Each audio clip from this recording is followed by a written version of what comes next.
Bonjour à tous. Me voici donc dans le Kosovo, dans la capitale donc Pristina. Je suis donc arrivé il n'y a pas 10 minutes, un quart d'heure, et me voici devant un des premiers lieux abandonnés.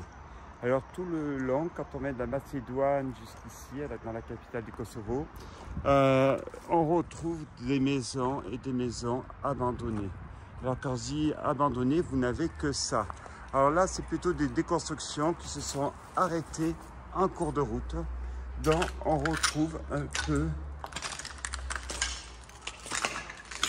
l'histoire de ce lieu.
Nous avons donc une multitude de bâtiments comme ça, mitoyens les uns aux autres, qui sont donc abandonnés, où on voit qu'il y a eu des débuts de déconstruction, mais qui ne sont pas allés à l'aboutissement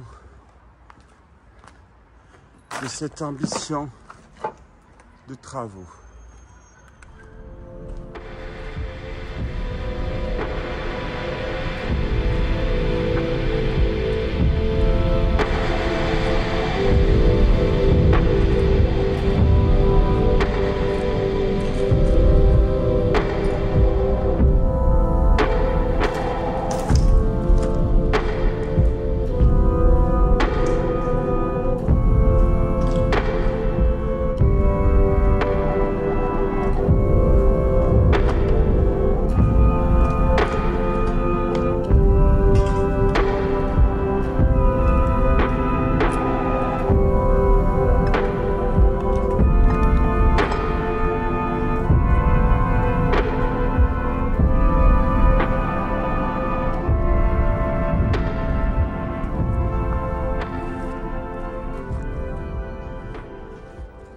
Alors, comme c'est souvent le cas, il y a des pauvres migrants qui habitent ici. Je rappelle que le Kosovo a vécu une période compliquée avec la Serbie, autoproclamée indépendant, reconnue par 5-6 États à l'heure actuelle, je vous parle. Donc, c'est un pays qui est perpétuellement en guerre. Et dernièrement,